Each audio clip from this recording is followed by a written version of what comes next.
Bah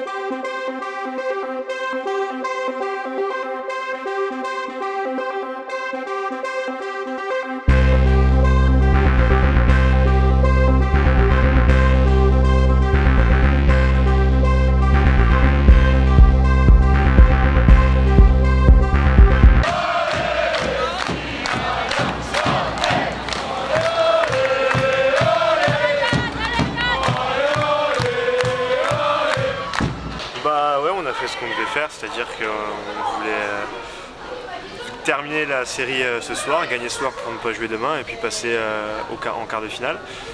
On savait que le match allait être très dur et puis le match fut dur et on a tout donné, donc on est content du résultat. Ouais, la recette alors du succès, vous avez mis de l'intensité sur les 3 tiers? Ouais, c'est ça, de l'intensité, surtout être bien concentré. On a vu dès le début du match, on perd 1-0.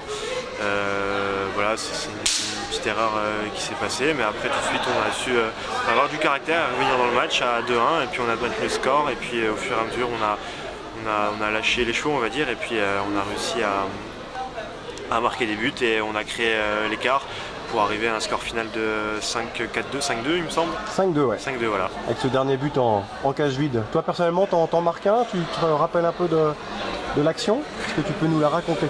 Ouais, je sais que je suivais Thomas Mathieu et puis il déborde et puis moi j'avais un peu plus de vitesse, donc du coup je décide de descendre un peu plus bas et puis il me fait la passe et j'étais on va dire en 2 contre 1 sur la cage. J'essaie de faire la passe à Kevin Pernot et par le plus grand des hasards, ou du moins le plus grand bonheur, et ben, la passe est déviée et passe entre les jambes du gardien. Donc ça me fait un but, surtout qu'à ce moment-là du match c'était 1-1, donc c'est le but du break. Enfin, le but du break du début du match, et il nous a fait du bien, surtout qu'on venait dans le match, on était en train de revenir dans le match, donc voilà, c'est un but important qui nous a permis de reprendre le match de bon chemin. Bon, en direction les quarts de finale, a priori ça serait Courchevel. Vous connaissez rien de cette équipe, donne-moi ton sentiment. On ne connaît pas du tout l'équipe, je sais que 2-3 joueurs connaissent certains joueurs de Courchevel, Méribel en face. On en a entendu un petit peu parler, on sait qu'ils ont été finalistes l'année dernière, on sait qu'ils n'ont pas changé de joueurs entre la saison dernière et cette saison. Du coup on pense, même on sait que ça va être très très dur, surtout là-bas.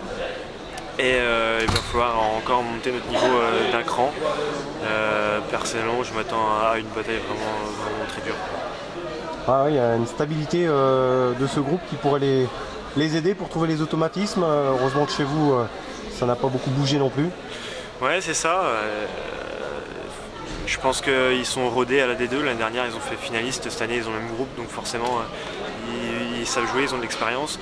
Nous, on va jouer une équipe on va jouer une équipe qu'on ne connaît pas, donc il va falloir trouver ses marques face à cette équipe et essayer de jouer le plus simple possible. Il y aura de la vidéo, Audric? Bien sûr, ouais. Bien sûr, il y aura de la vidéo. Déjà, on avait de la vidéo avec Boujani la semaine dernière. Là, le match a été filmé, notre match a été filmé ce soir, donc on va déjà regarder ce qu'on a fait ce soir. Et je pense, et j'en suis même sûr, on va étudier l'équipe adverse pour le prochain tour, et c'est même très important de le faire.